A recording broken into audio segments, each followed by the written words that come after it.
আসসালামু আলাইকুম। সুপ্রিয় দর্শক, আজকের ভিডিওতে আমি আলকুশি বীজ খাওয়ার সঠিক নিয়ম আপনাদের সামনে তুলে ধরব।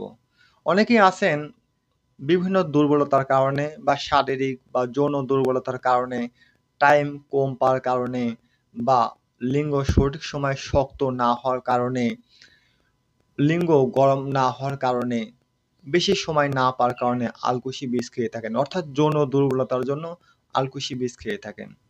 তারা আলকুশি বীজ খেয়ে যাচ্ছেন কিন্তু এ থেকে কোনরূপ উপকারিতা পাচ্ছেন না। এর জন্য বেশ কয়েকটি কারণ হতে পারে। আজকের ভিডিওতে আলকুশি বীজ খেয়ে উপকার না পাওয়ার কারণ এবং কিভাবে খেলে বা আলকুশি বীজ খাওয়ার সঠিক নিয়মটি আপনাদের সামনে তুলে ধরব। তার আগে বলে রাখি, স্ক্রিনে দেওয়া নম্বর পাওয়ার সাথে, সাথে অনেকেই পুরো ভিডিও না দেখে কল দিয়ে বিভিন্ন ধরনের প্রশ্ন করে বিরক্ত করে থাকে। তাই আপনাদের কাছে অনুরোধ, অযথা সম্পূর্ণ ভিডিওটি না দেখেই আপনারা অযথা কল দিয়ে বিরক্ত করবেন না। আর শুধুমাত্র তারাই আমাকে কল করবেন যারা আমার কাছ থেকে আলকুশি বীজ নিতে চান। তো দর্শক, কথা না বাড়িয়ে চলুন চলে যাই মূল ভিডিওতে। আলকুশি বীজ খাওয়ার পরেও উপকারিতা না পাওয়ার বেশ কয়েকটি কারণ হতে পারে। তার মধ্যে ১ নম্বর, যে যে নিয়মে আলকুশি বীজ খেতে হয়, সেই নিয়মে অর্থাৎ সঠিক নিয়মে আপনি খাচ্ছেন না, খেতে পারছেন না। ২, আলকুশি বীজ শোধনের যে পদ্ধতি রয়েছে, বীজটি হয়তো সেভাবে শোধন করা হয়নি যার কারণে ওই বীজ থেকে আপনি উপকারিতা পাচ্ছেন না। ৩ নম্বর, আলকুশি বীজের কিন্তু বেশ কয়েকটি ধরন বা ক্যাটাগরি রয়েছে।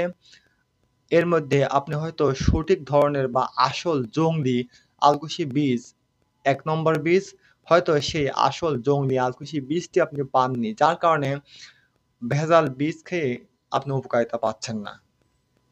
তো দর্শক, আলকুশি বীজ কয়েক প্রকার হয় এবং কোনটা আসল কোনটা সঠিক সেটা এবং আলকুশি বীজ শোধন পদ্ধতি, এই বিষয়গুলো নিয়ে পরবর্তীতে আলোচনা করব।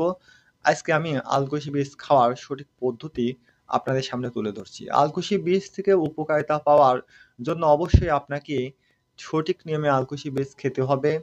আপনাকে সঠিক নিয়মে বীজটি শোধন করে নিতে হবে এবং অবশ্যই আসল খাঁটি জংলি ছোট দানা চকরা-বকরা বিশিষ্ট আলকুশি বীজ নিতে হবে। আপনারা এই ভিডিওতে যে আলকুশির বীজ দেখতে পাচ্ছেন, এটা কিন্তু চকরা-বকরা অর্থাৎ এক রঙের নয়, শুধু